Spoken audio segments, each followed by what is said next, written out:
Assalamualaikum warahmatullahi wabarakatuh.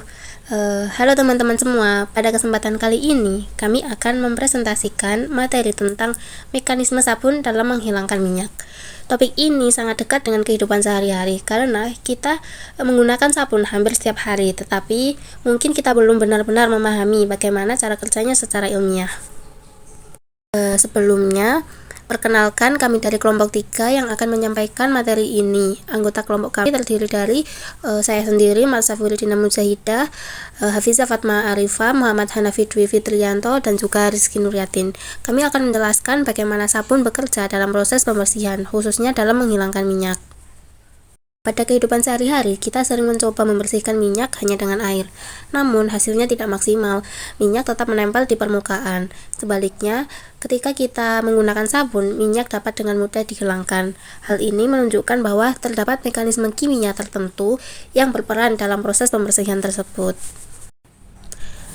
Yang selanjutnya yaitu fenomena dasar pembersihan. Masalah utamanya yaitu air saja tidak cukup untuk menghilangkan minyak. Hal ini karena minyak bersifat hidrofobik, yaitu tidak dapat bercampur dengan air.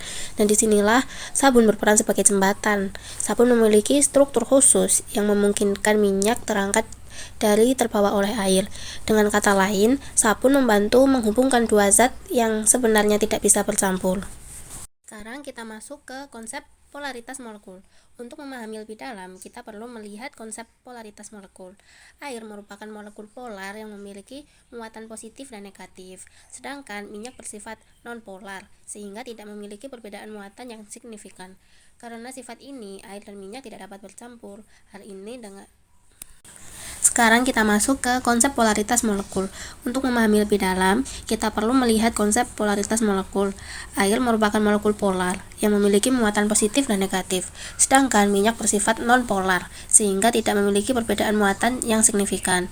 Karena perbedaan sifat ini, air dan minyak tidak dapat bercampur. Hal ini sesuai dengan prinsip like dissolve like, yaitu zat sejenis akan melarutkan zat sejenisnya. Lanjut ke slide berikutnya, yaitu sabun sebagai surfaktan. Sabun disebut sebagai surfaktan atau zat aktif permukaan. Nah, sabun ini memiliki dua bagian. Yang pertama, kepala hidrofilik atau suka air, dan yang kedua, ekornya hidrofobik, yaitu suka minyak atau tidak suka air. Fungsi sabun ada dua.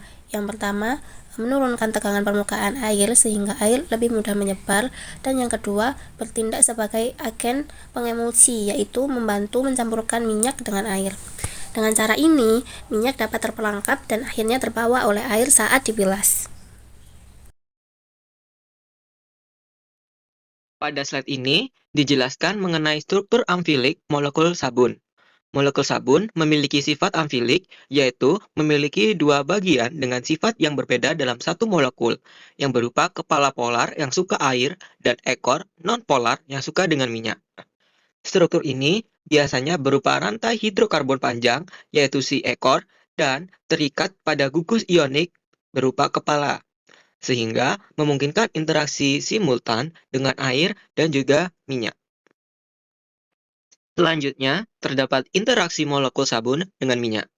Pada kondisi awal, minyak akan menempel kuat dengan permukaan dikarenakan terdapat gaya adhesi. Kemudian ketika sabun ditambahkan ke dalam air yang mengandung minyak, molekul sabun akan berorientasi sedemikian rupa sehingga ekor hidrofobiknya menempel pada partikel minyak, sementara kepala hidrofiliknya tetap berada di lingkungan air. Kemudian interaksi ini akan membentuk sebuah molekul yang disebut pembentukan micelle. Sehingga gaya adhesi antara minyak dan permukaan, misalnya kulit, melemah sehingga minyak dapat terlepas dan terdispersi dalam air.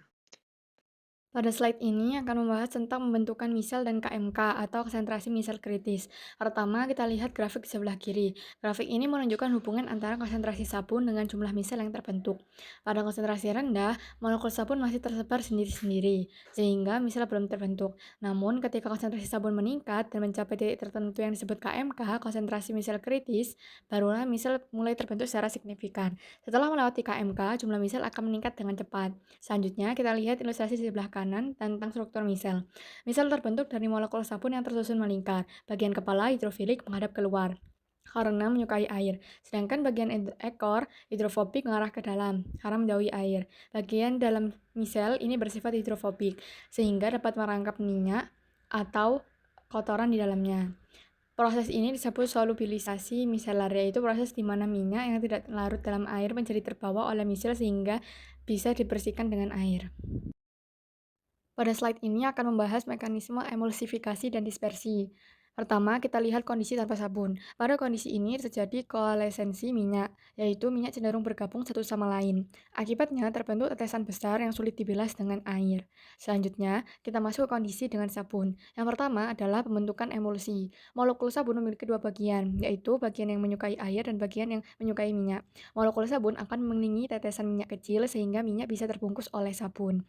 Yang kedua adalah pencegahan koalesensi. Setelah minyak terbungkus sabun, antar partikel akan saling tolak-menolak. Gaya repulsi ini mencegah tetesan minyak bergabung kembali, sehingga minyak tetap terpisah dalam bentuk partikel kecil.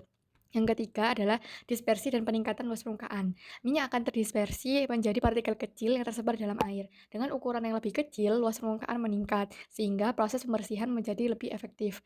Misel yang mengandung minyak memiliki bagian luar yang hidrofilik, sehingga dapat larut dalam air. Ketika dibilas, misel bersama minyak yang terperangkap di dalamnya akan terbawa oleh aliran air.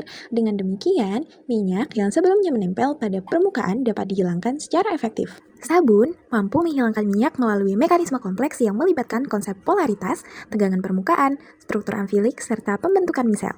Melalui interaksi antar bagian hidrofilik dan hidrofobik, sabun dapat mengikat minyak, membentuk misel, dan memungkinkan minyak tersebut terdispersi serta terbawa oleh air. Proses ini menjadikan sabun sebagai agen pembersih yang sangat efektif dalam menghilangkan zat hidrofobik seperti minyak. Pernah nggak sih kamu bingung? Kenapa minyak susah hilang pakai air, tapi langsung bersih pakai sabun? Ternyata, air dan minyak itu bermusuhan. Minyak itu bersifat non-polar, sedangkan air itu polar. Jadi mereka tidak bisa bercampur. Sabun itu sebenarnya tersusun dari molekul-molekul kecil yang unik. Setiap molekul sabun punya dua bagian berbeda. Bagian kepala disebut hidrofilik, artinya suka air. Sedangkan bagian ekor disebut hidrofobik, artinya tidak suka air tapi suka minyak. Air itu bersifat polar, sedangkan minyak bersifat non-polar. Inilah yang membuat sabun bisa menyatukan dua hal yang tidak bisa bercampur. Saat kamu mencuci tangan dengan sabun, molekul sabun mulai bekerja. Bagian ekor akan menempel pada minyak dan kotoran di tanganmu. Mereka bekerja sama seperti tim kecil yang mengepung minyak dari segala arah. Itulah kenapa kita dianjurkan menggosok tangan minimal 20 detik saat mencuci tangan. Minyak akan terperangkap dalam struktur berbentuk bola kecil. Struktur ini disebut misel. Minyak tersembunyi di bagian tengah. Dan minyak pun akhirnya terangkat dari tanganmu.